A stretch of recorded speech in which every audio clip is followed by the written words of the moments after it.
Hello, ladies and gentlemen. Welcome to Calls. This is the 2024 Valspar Championship Data Dive Show. As you can see, the fandom is still on full display, and it will be on display throughout the entirety of March Madness.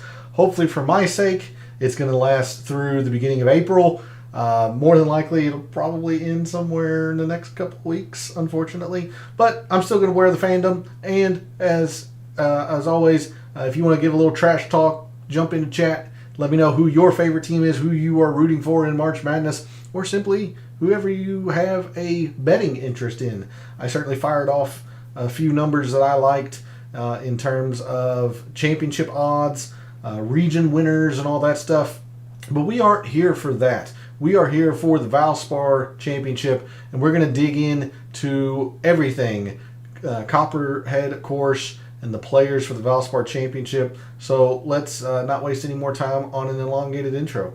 All statistics provided tonight and every night are from FantasyNational.com. It is the best golf analytics tool out there for your money. There are a lot of great golf analytic tools out there, no doubt about it. I simply believe Fantasy National is the best. So go check out FantasyNational.com. You aren't going to regret it. That way you won't have to listen to a moron like me who got seemingly nothing right for the Players' Championship. You're going to have the power in your hands to look at the metrics, the filters, create the lineups that you need to dominate. So go check out FantasyNational.com. In the description to the video, there are links to all of the social media.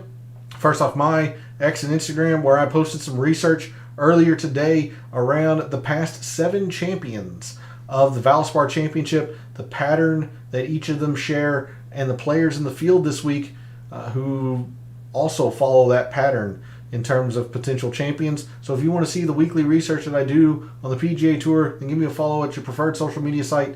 X is also where I place my weekly betting cards and my top player usage in the DFS contests that I play. That comes out every Wednesday after the Calls DFS Tactics show. And a little bit of a bonus this week, with it being March Madness, I will have an elongated betting card, as I will let you know the wagers that I've put in terms of March Madness as well. So if you want to see the weekly betting cards that I put out on the PGA Tour and this week for March Madness, then give me a follow over at X as well. And then lastly, for social media, Gabe's handle is in the description. He writes a very good article called The Fringe. It's a great way to get you prepared for the week at hand.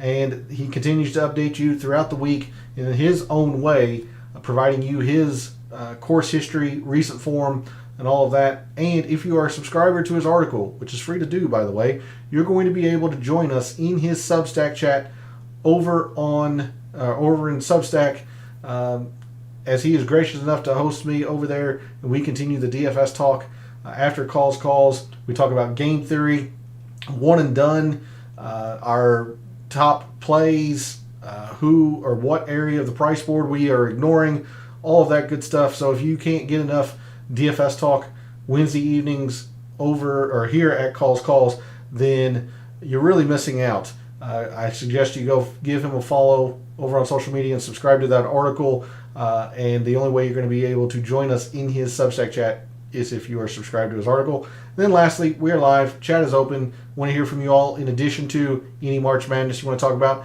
Did you fire off any wagers today for the Valspar? I put in one wager that came to mind. Haven't looked a whole lot at the wagers since I was mainly focused on March Madness. But is there anyone that you liked at his number when the odds came out today? Who's your pre-tournament favorite? What do you think plays well here at the Copperhead course? And hopefully we're going to be able to answer that, confirm your inclinations, or provide you with some new insights as you continue on with your week in terms of wagers and DFS. So let's dig into the weeds of the data for the 2024 Valspar Championship. And as we always do on a Monday evening, we're going to start at Windfinder and the extended forecast. And let me tell you, it's brutal. Now, Palm Harbor, which is just outside St. Pete, I believe, just north of it, the wind forecast 2 days out, or 2.5 days out. Looks to be pretty brutal. Thursday, fairly calm-ish.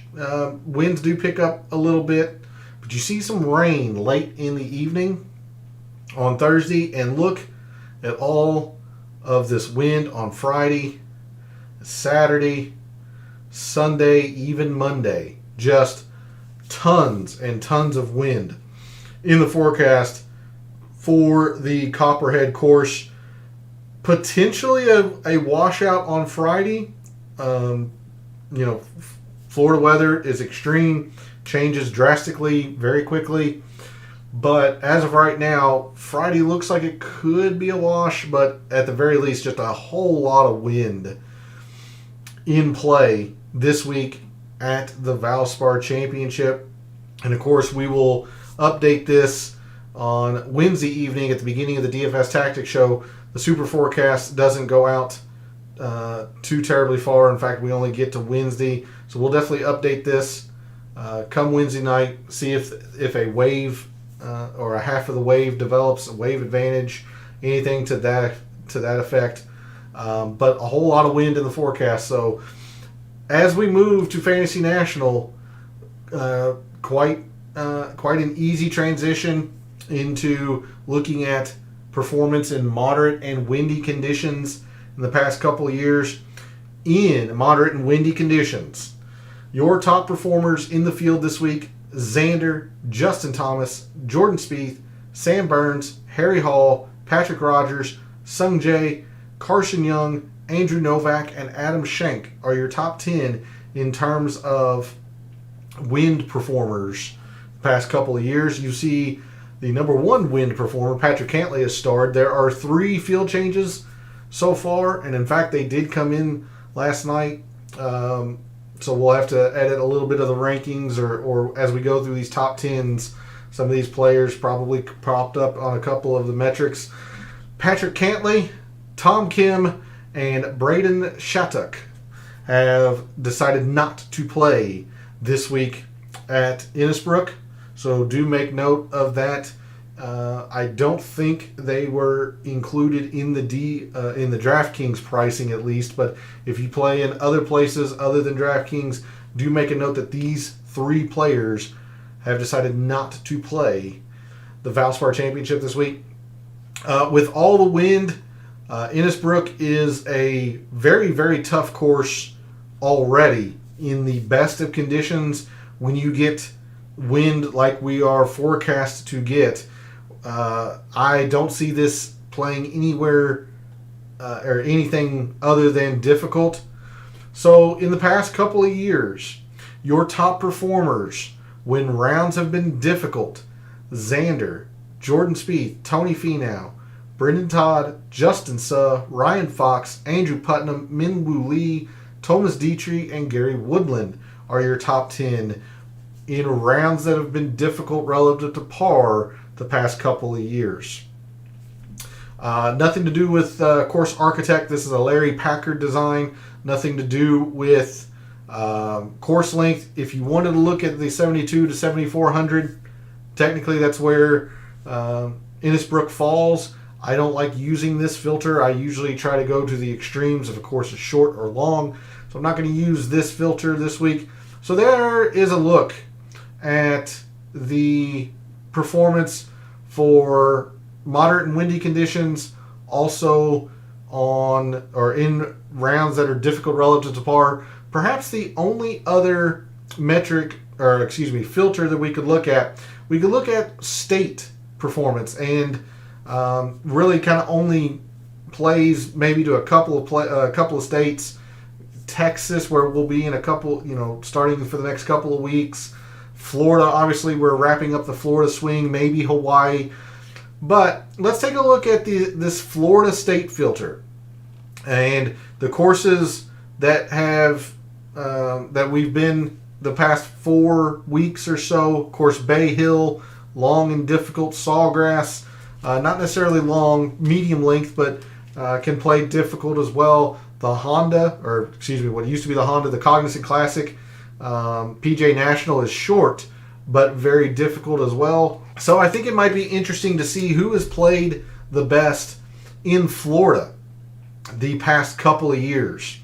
So at tournaments played in the state of Florida the past couple of years, your top performers have been Xander, Jordan Spieth, Sungjae, Justin Suh, Justin Thomas, Davis Riley, Dylan Wu, Brian Harmon, Taylor Montgomery, and Ben Martin. Of course, here are the 4 courses: Bay Hill, Arnold Palmer Invitational, Innisbrook, where we are this week, PGA National, host of what used to be the Honda, now the Cognizant Classic, and Sawgrass from last week. So there's your look at the top Florida swing performers in the field this week, the past couple of years.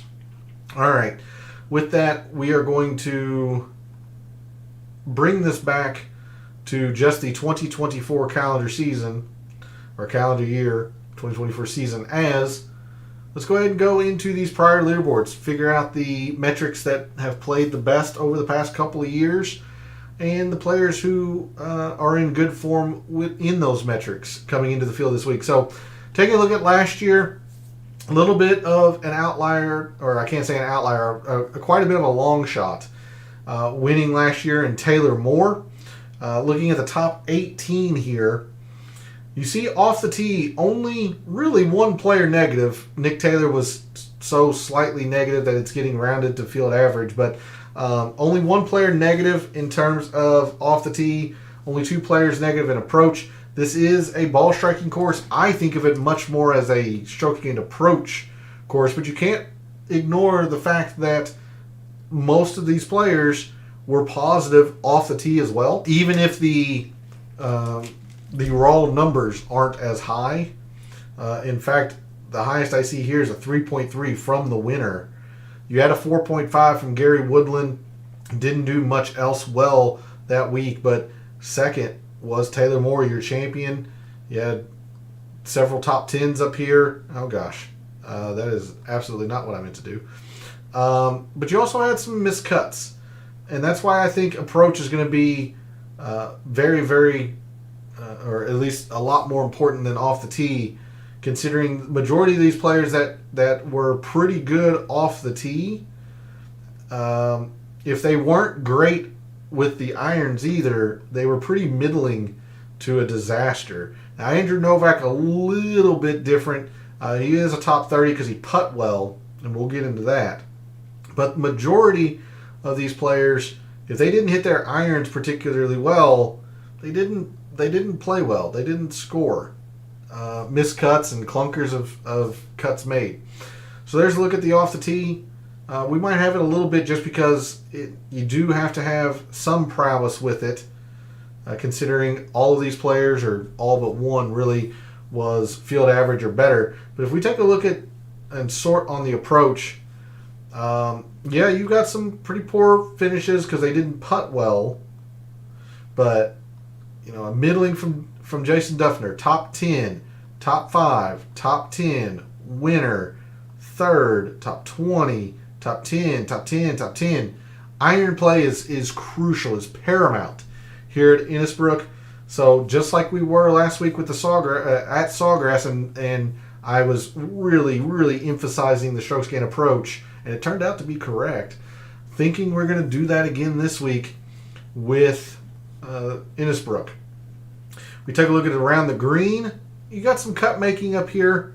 Maybe a couple of elite finishes, but nothing too extreme really. But the higher raw numbers in the around the green are higher than the off the tee. So you get a 5, another 5, 4.5, and a 4, all the way down into these 3s. See, at the bottom of my screen here, if I were to swivel out of the way, I'm going to have to go this way. At the very bottom of the screen is like a 2.2 for you. But if we go to off the tee, it gets all the way down into the 1s over here. I didn't know if I needed to swivel or not. So looks like Davis Riley's right at the bottom at a 2. Right under that's 1.9s and 1.8. So around the green is carrying a little bit more in terms of higher raw numbers. And you got your cut makers in here as well. And I do think around the green is going to play a decent factor this week. And then looking at putting, I mentioned it last night. It's going to be a pretty key factor tonight as well when we go through things. More so than a lot of tournaments. This is a putting contest. You're going to have to really, really putt well. I mean, see Sam Burns from 2022 and 2021. Your worst finish up here was Kramer Hickok. Gained 5. He didn't hit his irons very well, but still salvaged a middling finish due to his electric putter that week. Taylor Moore extremely high up here. Spieth, like putting and approach. I know those are the two main shot types anyway, but it's really emphasized here at Innisbrook. We look at 2022 and the second of Sam Burns' wins, and highlighting just the top 15 here. Again, only one player negative in off the tee, and it ended up being our winner. So, again, not a whole lot of emphasis. We do have a 4.3, probably led. Yeah, Davis Riley led. But, again, you've got Colin Morikawa, who was really, really bad with the short game. James Hahn, pretty high up here. Did not hit irons very well, did not putt very well, and that's why he missed the cut. So a lot more correlating than last year's, but still not a whole lot here. As opposed to the around the green, you've got a 6, 5, several 4s into the 3s. Again, Bubba Watson, a little bit of an outlier here, considering he didn't do anything but play around the green well. Top 20, runner-up, top 10, top 20, top 10, top 5. Lots of good performance in the around the green. Not to be overlooked. Look at the approach. Third, first. Top 20, kind of middling. Top 25, top 10, top 15, top 25. Huge amounts of correlation and success. And the putter, yeah, just a whole lot up here. Hickok again, Stallings, Harmon, Riley, Burns, Noren, Sink. So lots in the putting and in the iron play. Only one player essentially negative in putting 2 years ago as well. So not sure we're going to do a whole lot with off the tee. Again, I am pretty darn confident we're going to be focusing on just one aspect of the off the tee.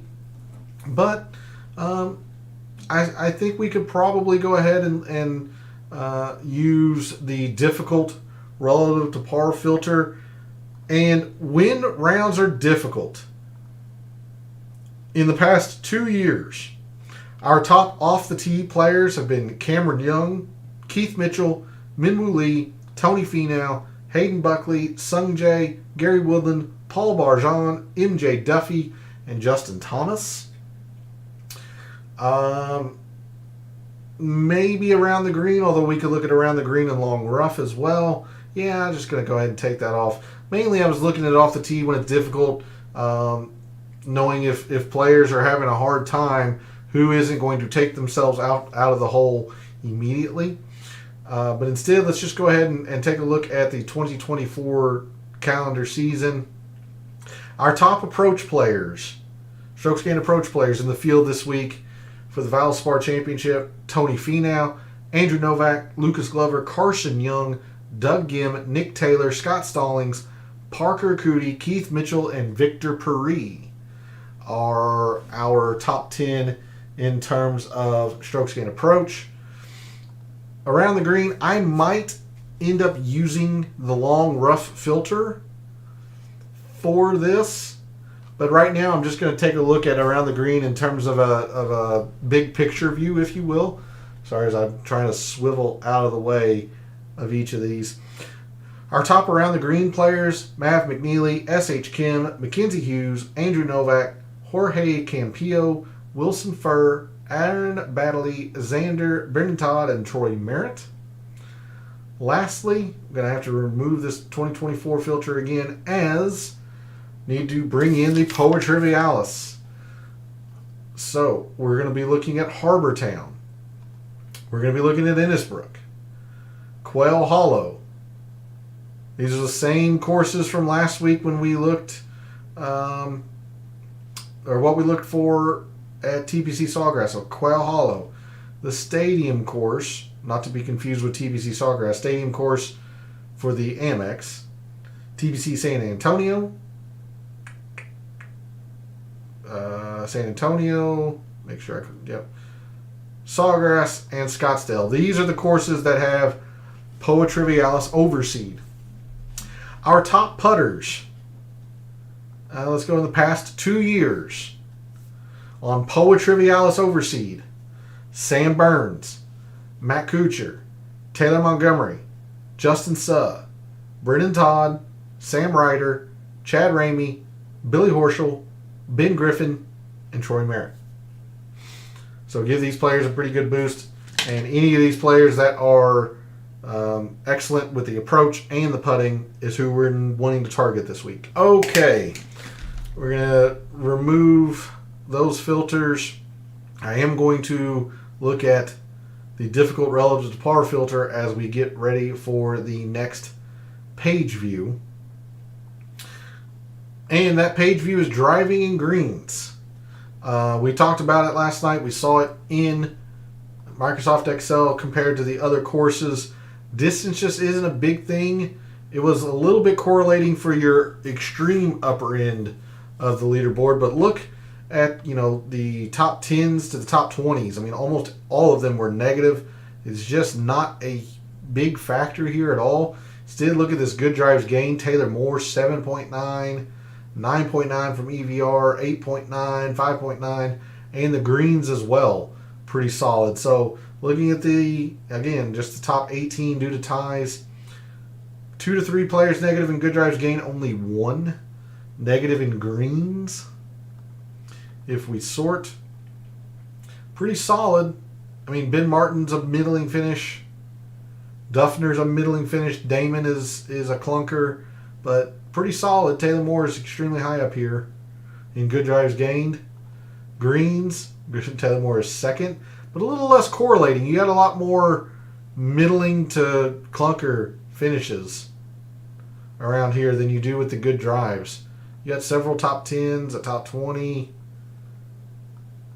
top 10. So a little bit of a lean to the good drives gained, I think, from last year. And in 2022, good drives gained and greens, looking at the top 15, only 1 player negative in greens again. It was Alex Noren. 2 negative in good drives. It was all basically Alex Noren. 7th, 12th, middling. A clunker from Henrik Stenson. Our winner's not as high up here in the good drives. Greens, kind of at the bottom there of your screen with a 6. Okay. But a lot of correlation up here as well. Kind of a lot there too. A little bit more in the greens. So those two are where I am at in terms of the driving, the fairways, the greens for this week at Innisbrook. So when rounds are difficult, our top good drive gained performers in the last 2 years, again, when rounds are difficult, Matthew Neesmith, Brendan Todd, Xander, Kevin Streelman, Doug Gim, Alex Smalley, Ben Martin, Tony Finau, Gary Woodland, and Kramer Hickok are your top 10 in that regard. Looking at greens, Xander, Smalley, Finau, Gary Woodland, Doug Gim, Adam Hadwin, Johnny Vegas, Cameron Young, Sepp Straka. Oh gosh, there's so many tied for 10th now. Hickok, Dietrich, and Garnett are your top 13 or 12 in terms of greens when it is difficult. So I'm definitely leaning good drives gained, maybe even a little bit into the greens as well, but good drives gained certainly encompasses that as well. Going to leave the difficult scoring to par filter on as we go to scoring. We're talking about birdies and bogeys. Not going to be talking a lot about eagles because they just don't happen here at the Copperhead course. So looking at last year, not a single player negative in bogey avoidance in your top 18. Only a couple in birdies gained, but your winner, favored the bogey avoidance. Second was, or your runner-up was pretty even. Third, bogey avoidance, bogey avoidance, bogey avoidance, bogey avoidance. So lots in the bogey avoidance here, including your champion, led in the category. You do have a miscut somewhat high from Adam Hadwin here, but a whole lot of correlation around him. My goodness. Whereas birdies gained, also fairly solid. Miscut from Pearson Cootie fairly high, but also fairly solid. I think the tiebreaker kind of goes to the bogey avoidance, especially because your winner led in the category. If we look at 2022 and birdies and bogeys, now Sam Burns was much more in the birdies game, but this might be slight bit of an outlier because 2021 and 2022 they played much easier. You see the winds were really down. Normally you get average and difficult. The third round actually played easy, so I'm a little concerned putting a whole lot of weight into the 2022. You see not a single player negative in birdies or bogeys. If we sort, second, first, third, fifth, seventh versus the bogeys, still not bad. Your winner wasn't as high up here. 7th, 2nd, 5th, 7th, 3rd, 12th. I still think it's the bogey avoidance because 2022 was so off for Valspar standards. 2020-21 was either. 2020-21. I just made a new year. 2021 was as well. So let's look at 2019 when it actually was difficult as well. Birdies and bogeys gained. Now Paul Casey was much more in the birdies gained. Top 17. Only 2 players at a negative 10th. My guess is the higher numbers are going to be in the birdies gained and the more consistency is in the bogey avoidance. But God, that's really strong. Oof. Bogey avoidance. Actually, had a miscut up here. I don't know. I'm still leaning bogey avoidance, but be interested to hear from the community if you have strong feelings one way or the other. But I'm going to look at bogey avoidance. So in rounds that have been difficult relative to par the past 2 years, our top bogey avoiders have been Xander, Alex Smalley, Brian Harmon, Brendan Todd, Andrew Putnam, Jordan Spieth, Bryce Garnett, Lucas Glover, Tony Finau, and Doug Ghim. Those are your top 10 bogey avoiders when rounds have been difficult the past couple of years. Okay, let's get this set for proximity. Interested to see because last night we saw that the 200 plus, at least per the data, was the overwhelming most important proximity length. But compared to the average PGA Tour event, the majority of approach shots come from 175 to 200. So if we look, there isn't a lot that stands out here in terms of performance. Actually, in fact, the 150 to 175 kind of looks the strongest among our top 18 from last year. If we sort, you got your cut making up here, sure. Okay, you got a few more top finishes, but you also have some miscuts in the 175 to 200. 200 plus, kind of middling. A couple of miscuts. Don't feel a whole lot here, at least from last year's leaderboard. Again, proximity, top 15. Kind of a 150 to 200 kind of even split here. Again, solid round of cut making, but nothing in terms of elite correlation. Not a whole lot here because you have a miscut fairly high, 200 plus.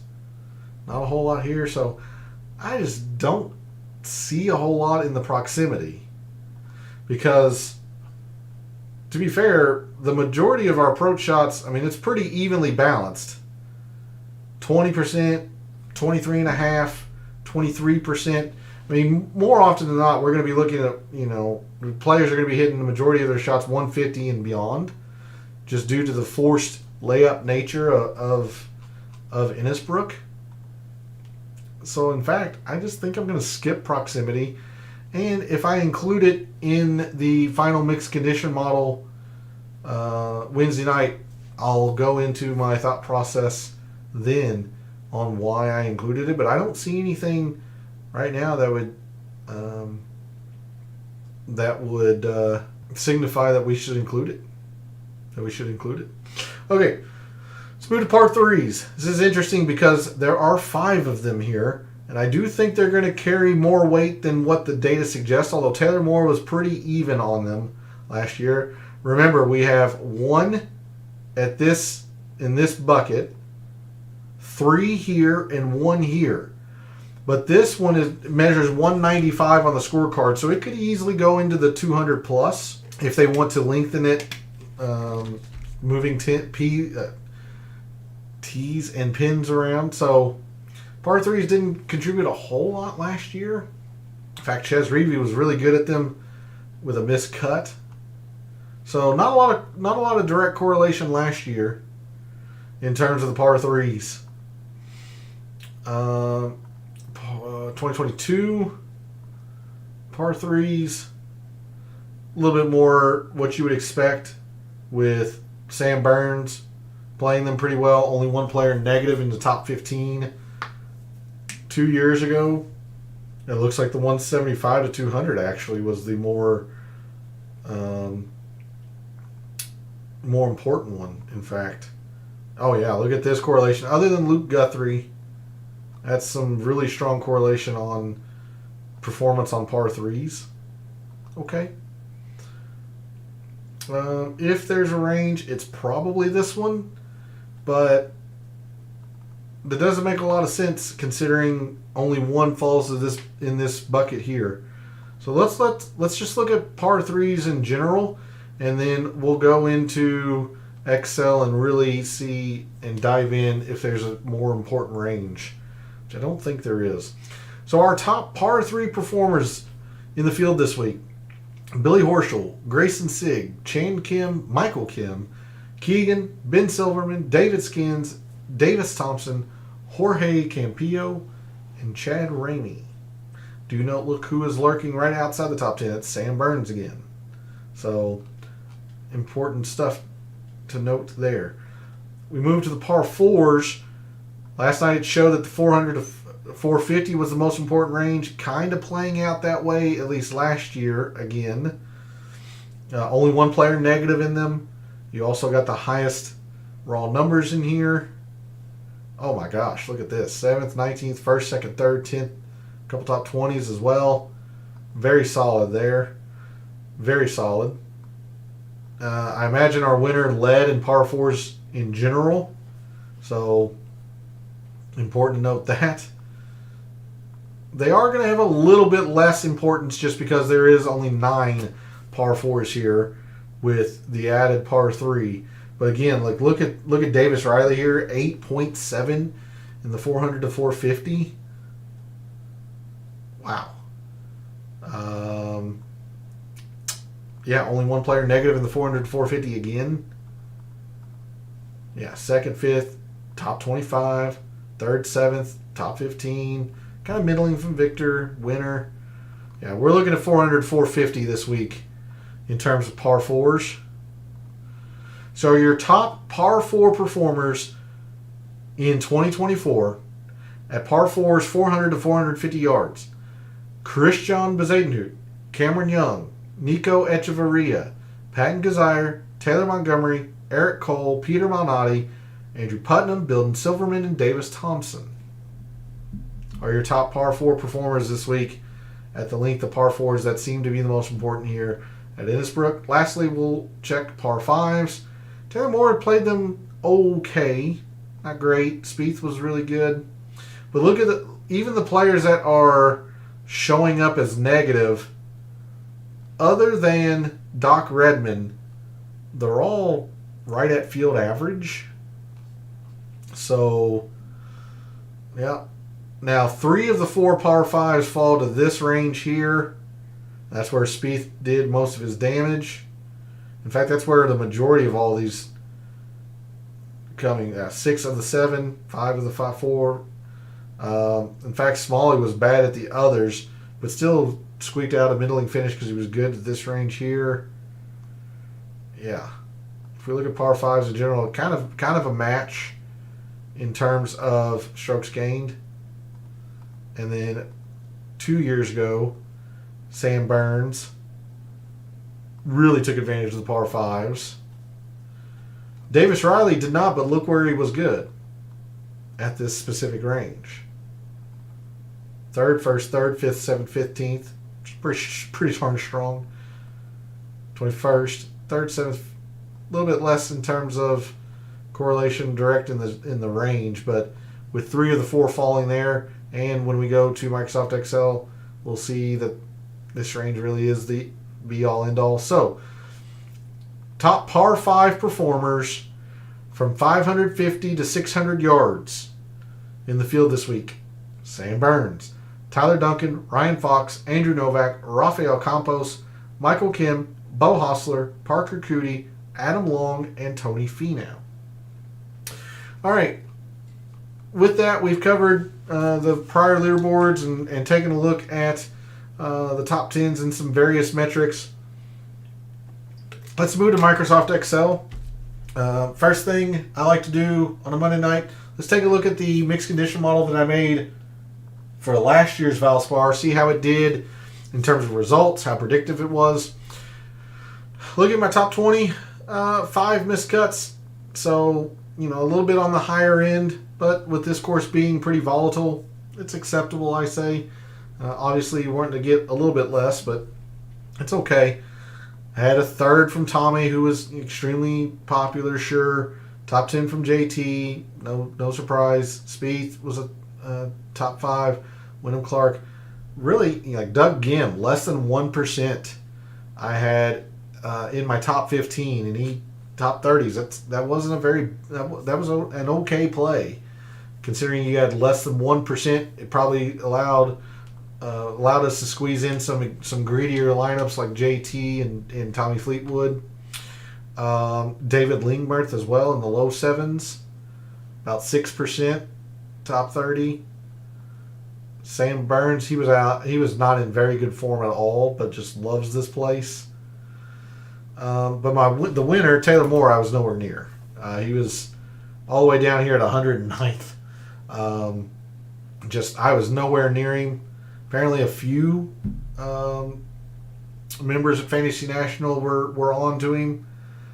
Not me. Although the one thing he was really good at was these 400 to 450 par 4s coming in. So, okay.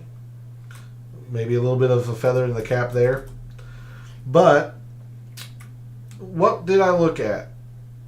Well, I had strokes gained approach, 15%. I think this is probably going to need to be increased a little bit.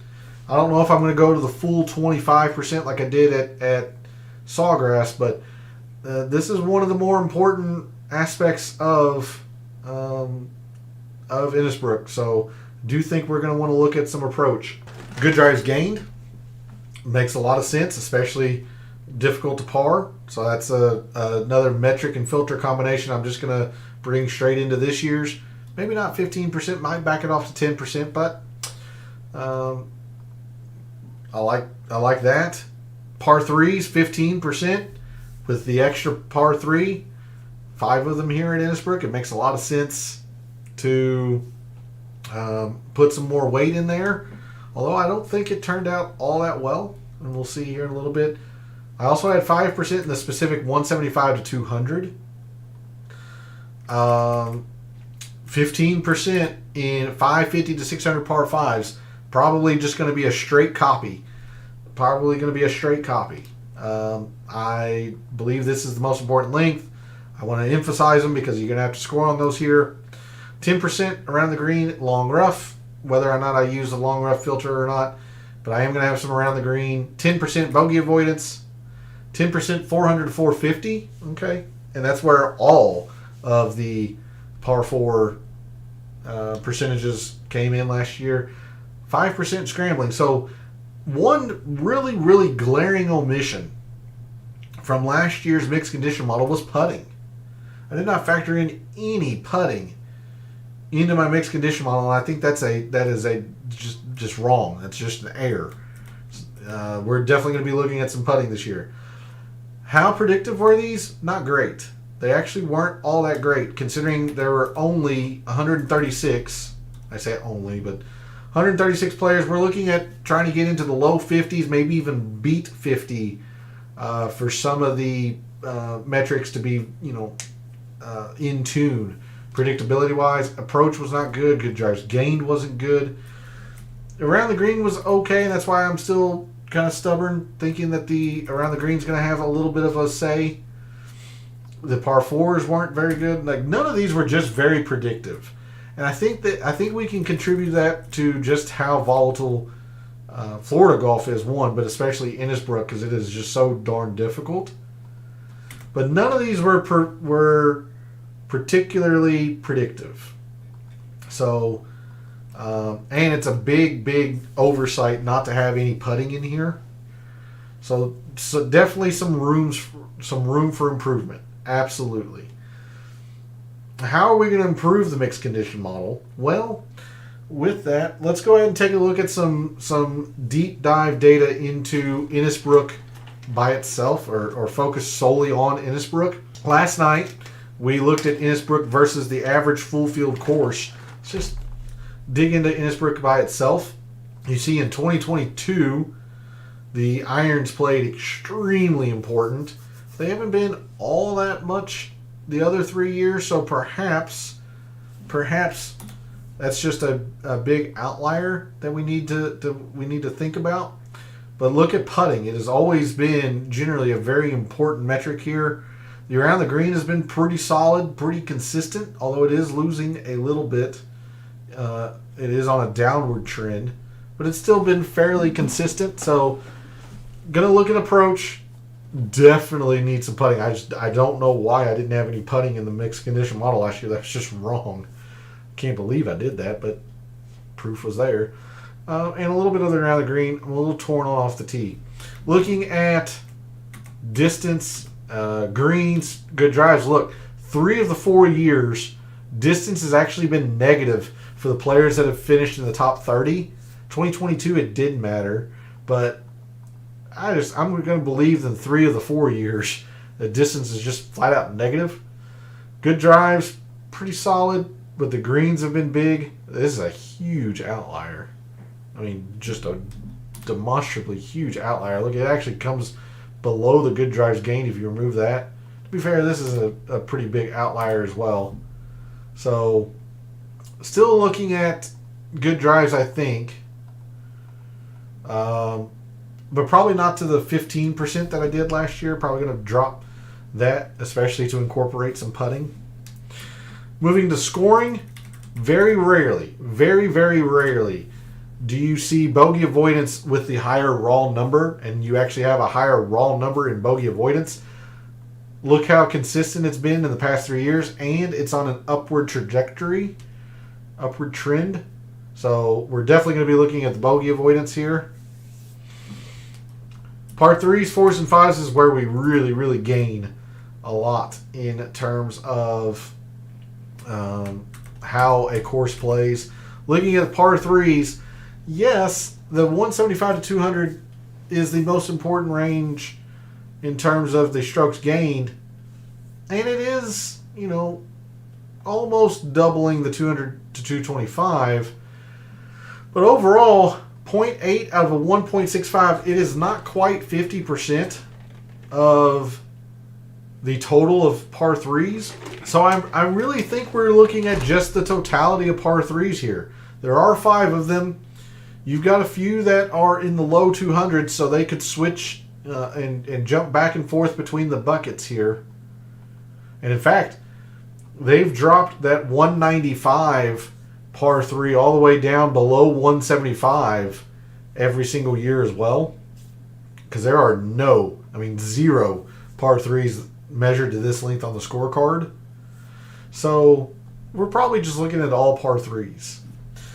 Not the case the other two. Par 4s. This number in of itself is a pretty low number. I mean, you look at Corrales as a 4, Valero's a 4, the Players was a 4.38. Look how important the par 4s were last week. A 5 just last week alone at the Players. So these numbers are pretty low, which would make a lot of sense because there is one less par 4, so they're a little bit mitigated. But look at all of the strokes gained seemingly for the par 4s are just falling into the 400 to 450. Look at that. Just a huge amount of the total par 4s fall to 400 to 450. So that's why we're just going to look at the 400 to 450 this week. And much the same for the par 5s. A 2 here. You do have a slightly high outlier here, but a 2, 1.33, so 65% or so of your strokes gained total par 5s are coming into this specific range. We're just going to be looking at 550 to 600. And that's why I like looking and going into the very, very minute detail of a course to see truly which ranges of holes are mattering the most at those courses year over year. And quite clearly, at Innisbrook, we're going to be looking at these two specific ranges in par 4s and par 5s. All right, 2 more things for you to round out the show. In fact, I'm going to get this prepped for my own sake. If we remove 2019, because I only go back 5 years, and once the 2024 edition of the Valspar is played, we will be removing the... Oh, gosh dang it. I did the wrong thing. Give me 1 second.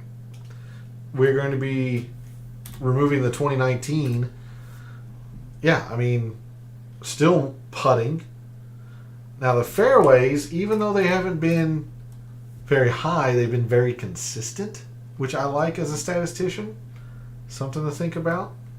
But the bogey avoidance number just keeps growing and distances itself from the birdies gained. The 175 to 200 actually kind of distanced itself from the others. But I still think it's correct just to look at the total par 3s. So just to give you a little bit of a look or a peek behind the curtain, if you will, for whenever I set this up for my own sake. I'm just getting it ready for later on. All right, 2 more things, and they're going to be in the same file. So let's go to the early look file. Let's take a look at performance, specifically at Innisbrook, the last 4 editions, going back to 2019. Remember, 2020 was canceled. The last 4 editions of the Valspar Championship, the metrics that we have seen throughout the night that are going to play the best, the most. Let's see who has performed best at those metrics. So we're going to start with the approach. Matthew Neesmith, 2 for 2, has gained a ton with the irons here. He's also not a very good putter, but you see he's actually putt pretty well as well. JT, irons have been great, fantastic here. Luke Donald, 3 for 4. The irons have been pretty good. Joel Damon is 3 for 3. Sungjae, 2 for 2. Your defending champion, been pretty solid other than the around the green. Charlie Hoffman's only 2 for 4, but has been hitting his irons well here. There's Sam Burns, all in the putting. I mean, my goodness, look at that. Cool. Keegan only 1 for 3 here. So something just doesn't click for Keegan here, apparently. Stuart Sink. Interesting to see. He's 1 for 3. He's gaining at the 2 most important metrics here, but not a lot of success to show for it. But there's a look at your top iron players. Definitely going to be looking at some putting. So if we sort who the best putters have been at Innisbrook the past 4 editions, look at your leader, Sam Burns, 2-time champion. Davis Riley's 2 for 2 here. Scott Stallings, has had a lot of success here. 3 for 3. Brandt Snedeker, 2 for 2. There's Harmon. He's been putting well, but has not enjoyed much success. Sam Ryder has not enjoyed a lot of success here, mainly due to his faulty irons here. Something to think about. Although I imagine he's probably in much better form than what he was the previous Valspar championships. But numbers don't lie. He has not hit his irons very well. He has putt well here. Matthew Neesmith again putting well. Mackenzie Hughes has putt well to no success. Sink. Kazire 4 for 4. Somebody to think about perhaps. Troy Merritt 2 for 3. Somebody to think about perhaps with the putter. Let's look at. I'm still going to be stubborn. Let's look at good drives gained. Your top good drives gained performers. Ben Martin only one time. There's Neesmith again. Sung Jae. Spawn with a lot less success. There's Doug Gim. Taylor Moore, your defending champion. Keegan's been okay with the good drives gained, but no success. Much the same for Stuart Sink. Shank's only 2 for 4. There's Damon, who's 3 for 3. JT. Luke Donald. Sam Burns. A little bit on down. Let's look at our bogey avoiders. Definitely don't want to ignore the bogey avoiders this week, as this is going to be an extremely difficult test of golf with all that wind, at least in the forecast. So our top bogey avoiders: Doug Gim, Taylor Moore, JT, Stuart Sink. Man, he's popped a lot. He's on high up on a lot of these things, but doesn't have a lot of success to show for it. Lucas Glover's 3 for 3 here. Okay. Neesmith again, Davis Riley. There's Sam Burns. Matt Wallace is 1 for 2. Pat Kazire again, 4 for 4. Keegan, Roger Sloan, Sherlin. Okay.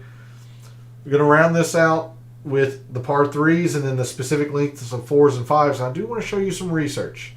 Yes, I posted it to social media, but I'll go into some more explanation for you all. Since you are willing to take some time out of your day to watch the show. All right, your best par 3 performer, Scott Stallings. Excellent performance on these par 3s. Davis Riley, very good performance on these par 3s. Neesmith and Sung Jae.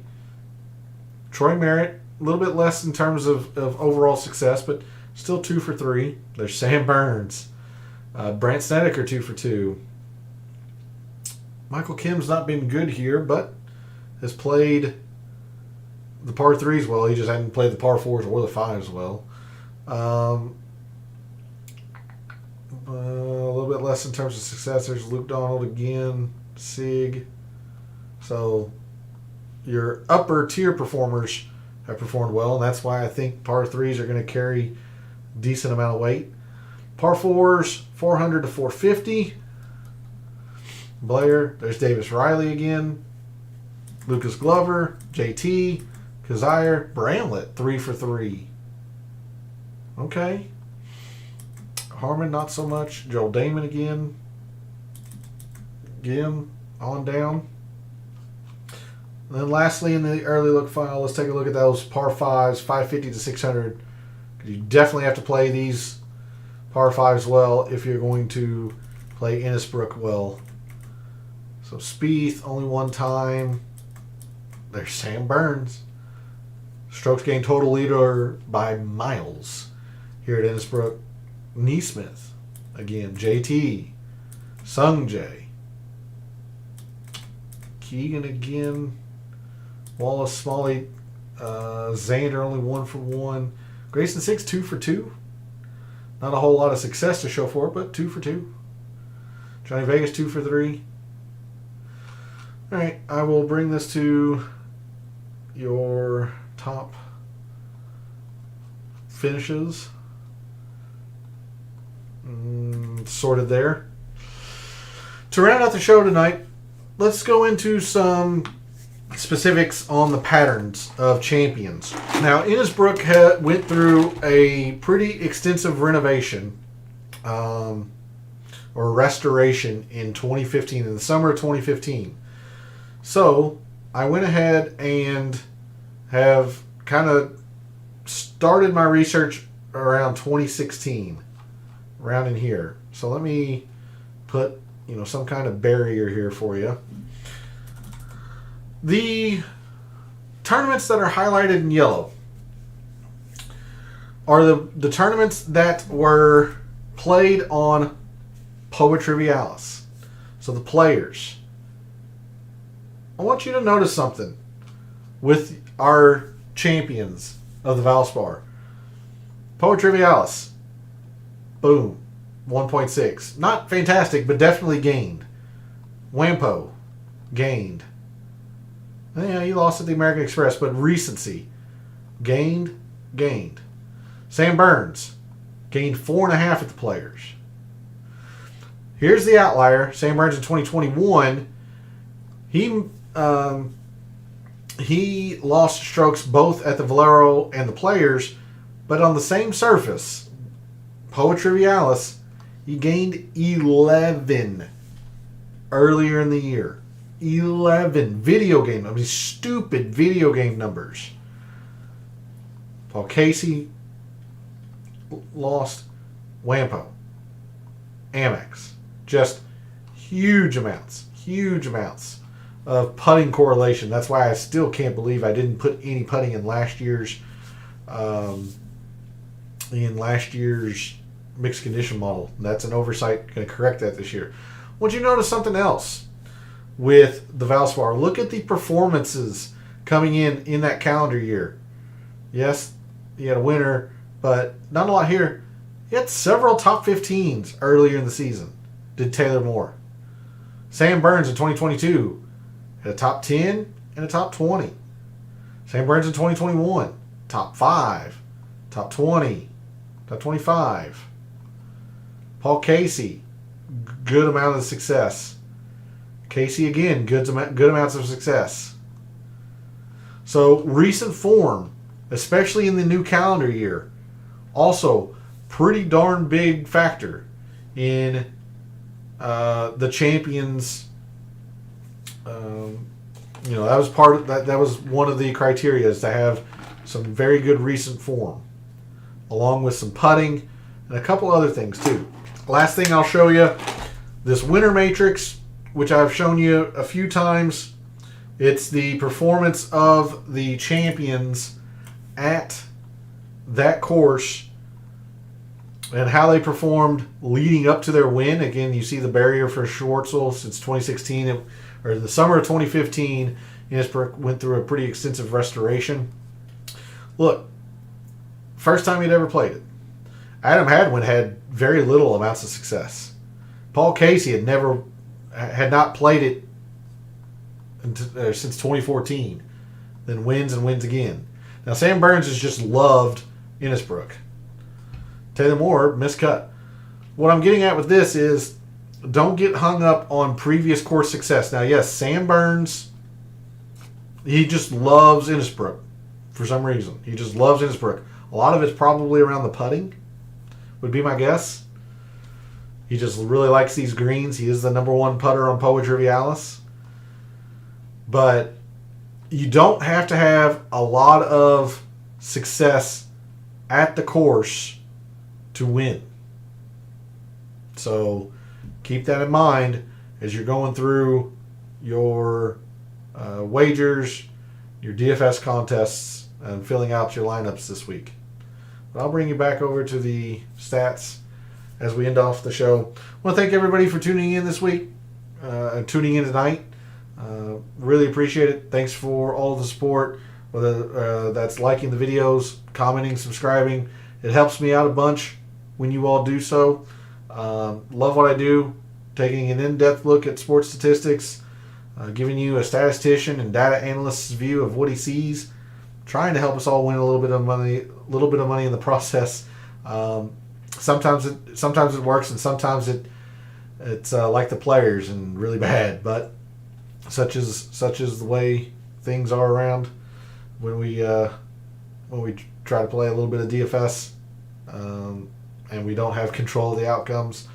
But do my best, and I appreciate all the support for all the wagers that you've made so far this week for the Valspar Championship, for all the wagers you're thinking about making this week for the Valspar Championship. And until I see you Wednesday night for the DFS Tactics show, may all your bets be profitable.